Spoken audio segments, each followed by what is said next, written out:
Hello, guys, and welcome to the Impact Players podcast. This is the Linking Shields podcast where we get together with other men who are fighting the good fight alongside of impact players just like you. Today, I am so thrilled to have with me a dynamic young man that I have just gotten the chance to get to know, Blair Daly, who is the founder and director of the Washington Initiative for Boys and Men, is going to be joining us. Blair, we'll look forward to hearing from you in just a moment. But before we do, want to say thank you to everybody who has been a part of this Impact Players journey with us for the past 3 years, as I'm coming up on the 3-year anniversary of me starting in this role. And it's been so exciting to see all the progress that we've been able to make over the last 3 years, as our active roster has grown to nearly 700 men representing business leaders, community leaders, men of all kinds of different backgrounds throughout the Puget Sound, and now expanding into Everett. So we're so excited to get ready to launch into this new fall year with our digital online platform. You can find that at www.impactplayers.org. And we'll tell you more about that later in the future. But also, our Impact Breakfasts are launching in October. Our traditional breakfast at Sambika in Bellevue on October 12th. Thrilled to have former Seattle Seahawks quarterback Jeff Kemp with us for that day. We're going to be giving out 150 copies of his brand new book, Receive. So you can find out more details about that on our website. And then we're launching a new chapter of Impact Players in Everett. And we're going to be having our first Impact Breakfast in Everett on Friday, October 20th at Think Tank. And our guest speaker is going to be Michael Lee, who is going to be talking about setbacks and comebacks. And Michael's a executive leader coach with John Maxwell and also a Spartan race champion. So lots of great stuff. And on top of that, we are launching our cohorts for this fall. So if you're a man looking to get together with other men to find a band of brothers that you can do life with, we encourage you to go onto our new website, sign up to join a cohort, and be a part of a transformative community experience with other men who are striving to be great husbands, fathers, and leaders just like you. All right, now we're excited to get into today's topic with my special guest, Blair Daly. And Blair, you came to me highly recommended from another new friend named Scotty Burbanks, who introduced us when he realized that we had a shared passion for advocating for men, for advocating for young boys, and helping to make sure that the men in this community, the Puget Sound and the state of Washington, have a voice in an environment where that's not always the case. So tell us a little bit about who you are and what you do as the founder of the Washington Initiative for Boys and Men. Sure, thank you. I grew up in Bellevue. I live in Redmond and I work in Kirkland. I went to Whitworth University for college and then did a Master of Public Administration at University of Washington Evans School of Public Policy. That's where I learned about the field of transportation planning, and that's what I do for my day job. But about 4 or 5 years ago, I became aware of what I now know as boys and men's issues. And these are a broad range of areas where boys and men are struggling. I focus on the state of Washington as my geography that I carry out advocacy for.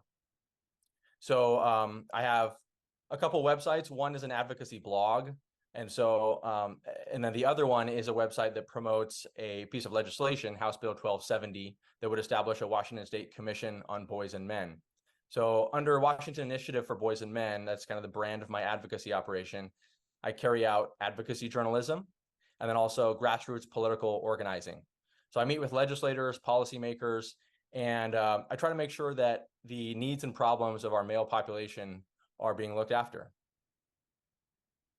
And You sent me some information about the bill, but also just some statistics of what's happening with boys and men in the state of Washington, and the numbers are just jaw dropping and sad because I think a lot of times people think, oh, men have got it made. It's a man's world and everybody else is living in it, but the numbers really suggest something very different. I mean, whether it's death by suicide, overdose, incarceration, homelessness, students failing at school, guys are on the short end of the stick in all of these areas.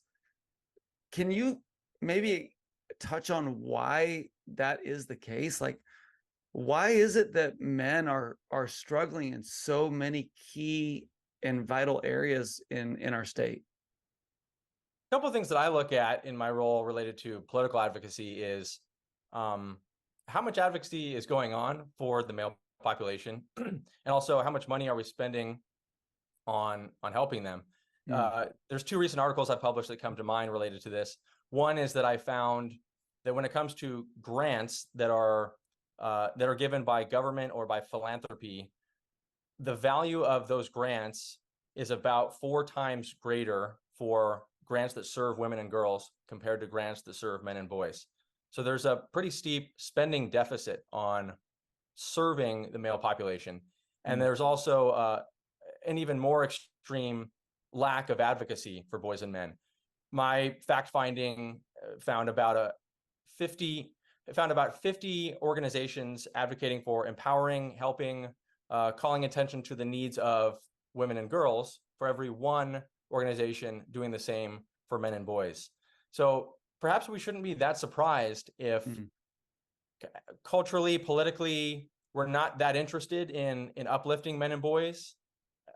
We shouldn't be that surprised when we see these outcomes, such as 77% of suicides in Washington state are male, 70% of the homeless, unsheltered population are male, 68% of drug overdose deaths, 66% of alcohol abuse deaths, 60% of high school dropouts are boys, and 94% of our prison population are male.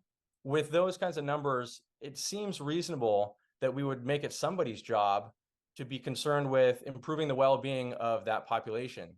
It seems like policymakers might want a group of people that they could turn to who have credibility and expertise on the needs and problems of boys and men and what might be effective in helping them. And you're really working in the political sphere, like you said, as an advocate. In my role with Impact Players, I'm working with men of all kinds of backgrounds with the vision of inspiring men to be great husbands, fathers, and leaders by equipping men to thrive in the relationships that matter most. And just yesterday, we had a meeting with about 60 plus pastors, ministry leaders, business leaders in our community. And I asked them the question, what are the biggest challenges that men are facing? And number one, the top answer was men are feeling isolated and defeated. And we talked a little bit about what that looks like in the context that these leaders live and work in. But one of the big takeaways that I had from that conversation yesterday was that in many of the ways that we have strived to empower women, we've done so by simultaneously undercutting men. And I wonder, how can someone like you, someone or an organization like the Washington Initiative for Boys and Men, how can you build up men without it being something that requires us to tear down women? Well, we do have a major optics challenge there, because that is the perception that when you're trying to raise awareness about boys and men's issues, it is perceived sometimes as threatening to resources and attention that go to other populations. We try to send a message, for example, that from the very get-go, my advocacy is is very inclusive of women and is largely driven by women. Mm. So that might help kind of take the sting out of accusations that anything we're doing is motivated by a lack of concern for women or dislike for women. For example, this commission on boys and men that we'd like to get established at the Washington state level, our vision has always been that it would not be occupied only by men, that there'd be women on the commission. There'd be grandmothers of sons, moms of sons, women who have expertise on things like male homelessness and mental health counseling for males. And another aspect is the bipartisanship of the advocacy that I'm doing. So some might presume that this is coming from a very Republican angle or conservative political angle. We are really trying to push back against that perception and point to, for example, the bill that we have is bipartisan in the sense that it's sponsored both by Democrats and Republicans, by actually 4 women and 3 men. The prime sponsor of our bill is a woman, Mary Dye, who is a legislative advisor to the Women's Commission. There's another Democratic legislator who's an advisor to our existing Women's Commission, who is on our team and is trying to help us succeed in 2024. So women are very involved in this. We are pro-women, but we're identifying a gap. We're identifying a need that's not being met and trying to make a difference there. And really all you're saying is, hey, we want to do whatever we can to help young men and adult men live healthy, successful, thriving lives. That shouldn't be a divisive message. It shouldn't be a partisan message. I mean, we're all human beings at the end of the day. So I'm excited to hear that you're really working to, bring people together, to link shields, to, cross the aisle in all of those ways. And it's interesting to me because I talk a lot to women. I talk to wives and mothers quite a bit in particular. And you're absolutely right. They are oftentimes the most vocal about their concerns about what's happening with issues related to boys and men. So many wives have said that it's not that they want their husband to step back, it's that they want their husband to step up. And so many mothers have come to me and said, I'm really worried about my son. He feels defeated. He feels isolated. He doesn't feel like he can thrive in an academic setting. He doesn't have any direction or purpose for his life. And yet at the same time, kind of the female peers are often hearing a totally different message, which is, you can be a superhero, you can be a doctor, you can be an engineer, you can be a mathematician, and in many ways they're believing that positive message, whereas the young men are believing the negative message that they're receiving. Yeah, I think in some ways we're still stuck in a pretty old-fashioned mindset about things like gender equity or gender equality or empowerment for women and for men. I think we assume that males just feel very empowered and just by virtue of living in society have confidence and have self-belief and think that they can do anything they want. They can achieve anything they set their mind to. That's really not always the case. I think it might be an assumption that we're making that women need to hear that message and that males just don't. That's not true. And there is some negative messaging that's getting through to our young people. I mean, especially boys, they just don't bear any responsibility for past injustices, past discrimination. None of that history should be disregarded, but boys, we shouldn't take things out on boys in the sense of withholding support for them because they happen to be part of a class that we regard as historically advantaged. Yeah, that's a great point. So what can our listeners do to better engage in this conversation related to being advocates, being voices for boys and men in our community, in our state, from whatever perspective that you're coming from? There's a lot of strategy that goes into this, and there's a lot of relationship building. The reason I say that is because my main call to action would be contact me directly so that I can talk to you directly about what characteristics you have, what relationships you have that might be useful in helping us accomplish our political goals. Please get on my email list and see if the stories that I publish about once a week interest you. If they do, stay on my email list. Visit my website at wibm.us, where you can subscribe to that email list, and reach out to me directly so that we can connect. And I have a knack for mobilizing, for finding those strengths that each individual can bring to this cause and then plugging them in. And I oftentimes will do a fair amount of the work for you. You might say, hey, I care about this. Blair, the things you're saying make sense to me. I think you're right, but I have no political experience. And I don't have a lot of time either.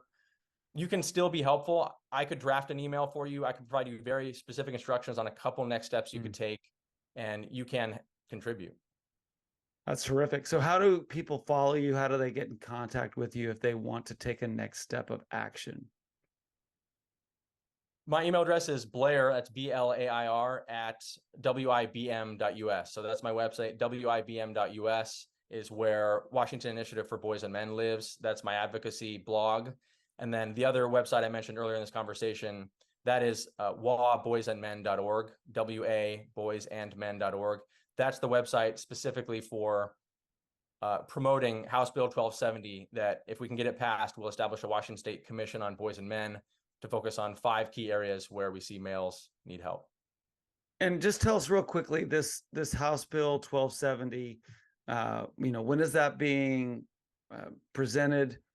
What is there some kind of step that men need to take if they want to see that move forward? Men and women need to help me. Yeah, sorry, you need to men get in and touch women. with me. Yeah. And I will provide direction there.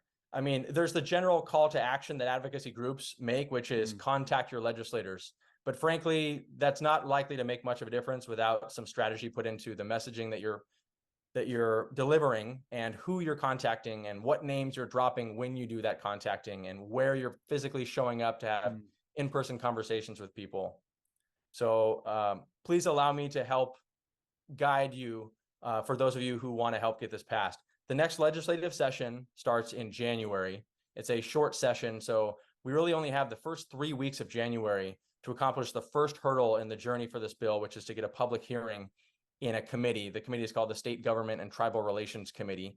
So the leaders of that committee are one of our main focuses to advocate to and to outreach to, so that we can make it politically feasible for them to give this bill a chance, and genuinely to try to also open their hearts and minds to genuinely care about, hey, I see the need for this.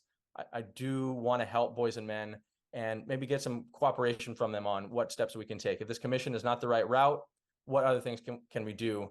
But our best work that we put into this suggests that we do need a body somewhere. We need it to be somebody's job, some group of people's job to be looking out for these issues.